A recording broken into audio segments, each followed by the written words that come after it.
we're in a moment where Americans have an opportunity to awaken to this, where leaders all over.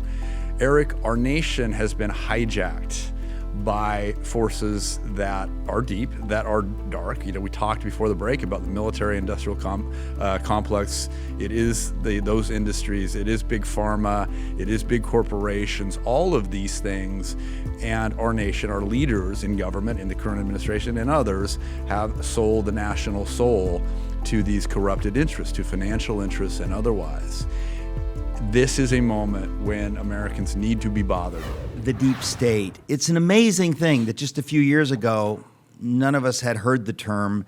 None of us really bought into the uniparty idea, the idea that there's this permanent bureaucracy in America of unelected officials, or, to use the technical term, bums, who couldn't care less what the American people think. They couldn't care less about the founders' vision and the Constitution of self-government. And they have arrogated to themselves powers.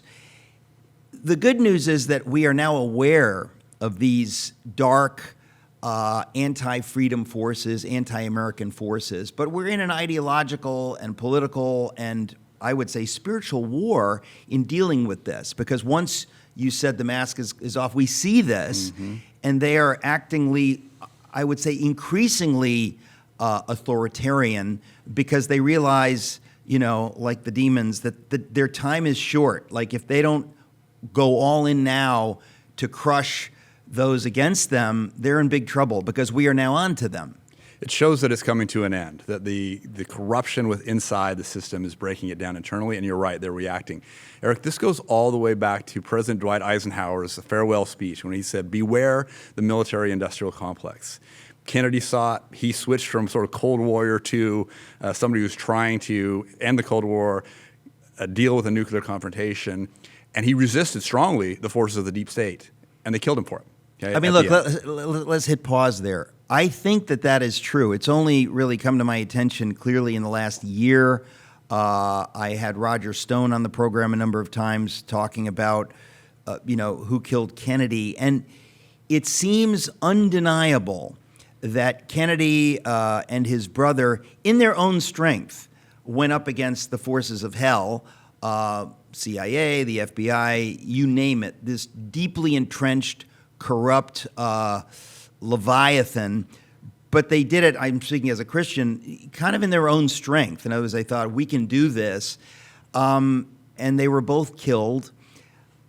If you had said to me just a few years ago that, the forces of darkness, the CIA, blah, blah, blah, killed the Kennedys, I would have said, well, that sounds like a conspiracy theory. Unfortunately, it seems to me that it's not a conspiracy theory. They were onto something, and that something murdered them and has continued to grow. And you just mentioned that the three people running against Joe Biden, or whatever his name is, they're onto this today as well. Something has shifted. Now, even specifically with regard to Kennedy or the Kennedys and their assassinations, there has been so much new information that has come out in this century, since the 90s, rolling waves of declassifications. The actors involved in this criminal enterprise are now dead. But when you look at that accumulated weight of evidence, it's overwhelming. Like the conspiracy theory would be to continue to pretend that it didn't happen. Good book, JFK and the Unspeakable, hits on this in very meticulous detail. I believe the author is James Douglas. But for your listeners who are interested. JFK and the Unspeakable. And the Unspeakable. Well, you were just saying that, it becomes harder and harder to deny, but it is horrifying, and I think it's consonant with a lot that's been happening just in the last 3 years, that people are waking up to things that they would rather firmly dismiss. Yeah, but you begin less and less to be able to dismiss things, whether it's the way COVID happened or was handled, whether how the election was handled or mishandled. It seems increasingly clear that these things are real and that we have to face them. So one of the things I talk about in Why America Matters, the book that you were kind enough to read and endorse, was this idea of how the deep state has used the pandemic, has used even today the war in Ukraine to accomplish objectives that are not what they say they are. I mentioned JFK in part because this year is the 60th anniversary of the 1963 November assassination of the president at that time, 60 years ago. And I think, given where we are today, it is a moment that we should take a hard look at it again. I was thinking about it. It's almost like the Holocaust or the Rwandan genocide. We know it happened intellectually, but we're not connected to it morally or otherwise. You need to visit a site. You need to hear the stories of individuals in order to actually have it connect personally. Americans need to do that today with the situation in our government. Where we have been wrong in our generation is to leave it for somebody else. This is somebody else's problem. I've got my own life. I've got my own job. I've got this or that. No, it's time for us to stare for a moment at this reality of what happened in the 60s through all of those events and what is happening today through everything that we've seen, whether it be all of the lockdown madness, the pandemic madness, the control things that were going on there, Russiagate, all of these things that are hiding in plain sight. Because I, like you, believe that this is a moment where the walls are coming down upon those who have continued to perpetuate the wickedness of this system, this Babylonian-like system, and the day is coming. And we do have to say it is wickedness. It is evil. And I think that's part of what's interesting is a lot of people are waking up to the concept of evil. They look around and they say, this is not just bad. This is not just difference of opinion. It smells like evil. And the only antidote, the only answer to evil is God, the God of the Bible. And we've drifted far from him in this country, but by his grace, we may get back there because things have gotten so bad. Plenty more coming up, talking to Michael Wilkerson. The book is Why America Matters, and you can find him at stormwall.com. America is waking up.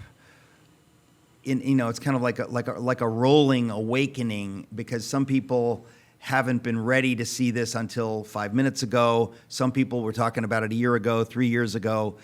Some people still haven't seen it, but they're on the verge of seeing it because it's a lot to take in. It's like the death camps. When we discovered the satanic evil of the Nazis, most people had to look away, had to say, I'm sorry, there's something missing with the picture. There's no way that Germany would do this kind of thing. We're dealing with evil, and it's hard for human beings who've lived in reasonably civilized times to face that kind of thing. But it seems to me like that's part of what we in the West, and especially in America, are processing. And I keep saying that the only answer to it is the church, or the central answer is the church. People in the church need to wake up. We have a moral responsibility to deal with evil, to call out corruption, to stand against it. But anyway, that's kind of what I see happening, and it's part of what you're talking about with all this stuff at the end of the day. You know, Eric, it's so interesting to think about what has happened over the course of the last, 3 years. This has been a dramatic shift, and for many Americans, it was the first awakening of their own souls to it. And in many ways, it was for me as well.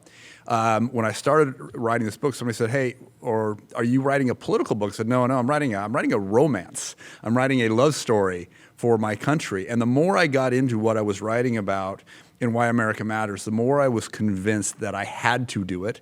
This was the proverbial fire in the bones where I wanted to get a message out, talking about even what I had discovered through the process of awakening, through the process of coming to terms, as we talked about before the break, of looking at something horrific. When you actually choose to stare at it and engage it and let it touch you, it changes you.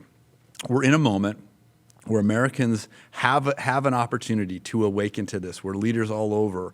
Eric, our nation has been hijacked by forces that are deep, that are dark. We talked before the break about the military-industrial complex. It is those industries. It is big pharma. It is big corporations. All of these things, and our nation, our leaders in government, in the current administration, and others have sold the national soul to these corrupted interests, to financial interests and otherwise.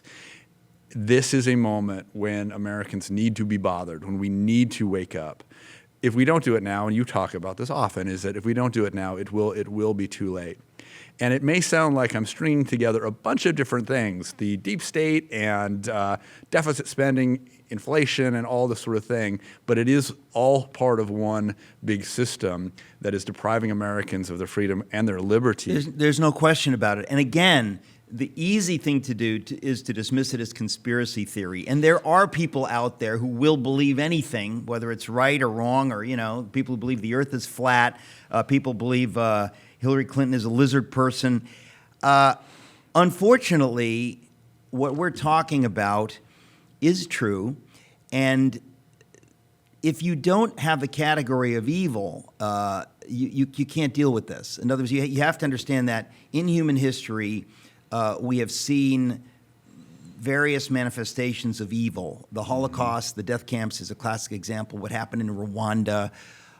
We see this. The problem that I say happened in Germany, why the church was silent, and which is happening in America to some extent now, is that people have had things so good that they thought, well, you know what? Whatever that evil stuff is, that can't happen here. We've moved past that. We're a civilized, cultured Christian society. We don't do evil. And that's the difficulty, is for people to process this. And we're seeing all kinds of people processing it. I always think at the top of the list is my friend Naomi Wolf, who was a liberal, pro-Gore, pro-Clinton, feminist, whatever, who has woken up to these things. And it's very painful ultimately to wake up to it, because you say, I don't want to see this. It's too awful.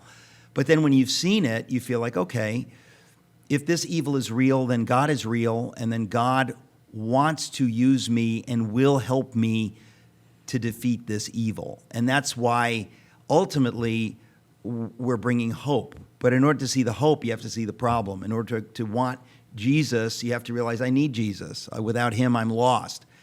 That's the same concept that we're dealing with here, because for many people, they just want to go back to, when things seem to be okay, or go along with whatever they need to go along with to keep at bay the horror.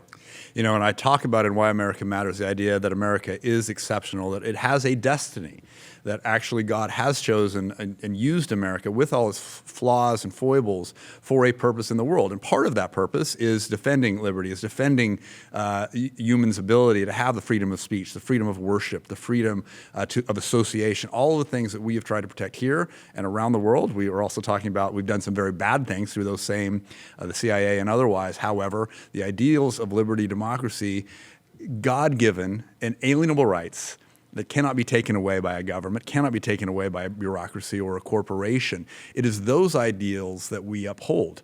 To your point on, and you've talked a lot into the American churches, the American churches continue to believe that we are in an era of Jesus the Lamb, the suffering servant, and we're just going to sit passively by, and if they come for us, they come for us. That is false. That is the wrong approach for this moment. We are in an era of Jesus the Lion, okay, the one who goes out riding, conquering and to conquer. And I do believe that it is a moment in time when the heavens themselves are crying out for justice. And we're seeing an end of a 50-year generational cycle of sin corporately, meaning national sin, that has to be addressed and will be addressed in our lifetimes. Well, there's such a thing as history, ladies and gentlemen. There was a civil war. It wasn't a theory. There come moments when there's a reckoning, whether it's in the bloodshed of a war or in other ways. And we are definitely at a moment like that. You could say that the Reformation was such a moment when things rise to a level of such horror that something has to give. So these are very important things. Mike, we're going to keep you for a final segment. Ladies and gentlemen, you can find Michael Wilkerson at stormwall.com. The book is Why America Matters. You and I both are men of faith who believe there is reason to hope. And we don't just mean theoretically, although that's not unimportant. Our ultimate hope is in the God of Scripture. There's no question about that. He calls us to rejoice in all circumstances, to be anxious for nothing. That is very real. But in the natural, to some extent, you and I also both believe that if people will get active and serious about being citizens and living out our faith in every sphere instead of sitting back, that there is a way to turn this around. I'm deeply convinced of that. Otherwise, I wouldn't be running around the country talking about it. Yeah.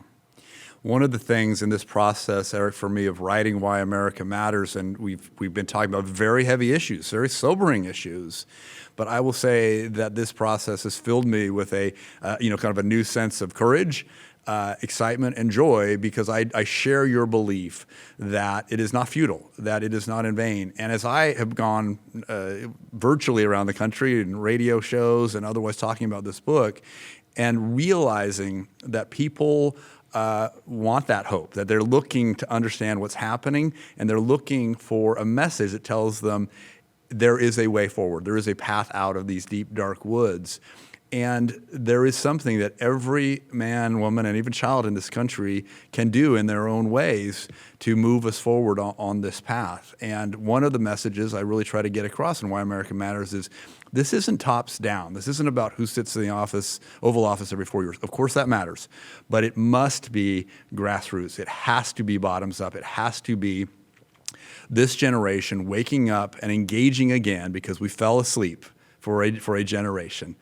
Waking up and doing what Americans did historically, remarkably, which was civic engagement, getting involved in the political process locally. And by the way, part of that is making sure that our elections are on the up and up. We have allowed evil people, corrupt people, power mongers to destroy our confidence in our own elections, much less in the elections themselves, but just to destroy our ability to even feel that my vote makes a difference.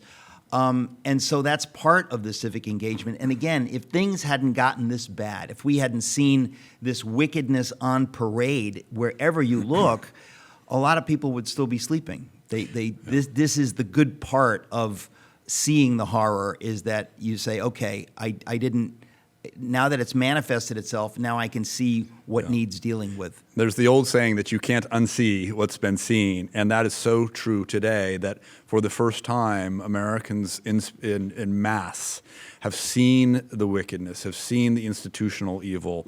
You talked about the election system, but have seen what's going on in our public schools, in our university systems. Not we, but those systems are totally brainwashing our children, totally distorting their understanding of what it means to be human, let alone a citizen of this nation, and that will not stand. And I think probably more than anything, parents realizing that this was happening to their children has been a primary motivation to get people off the proverbial couch and onto the streets engaged in these things.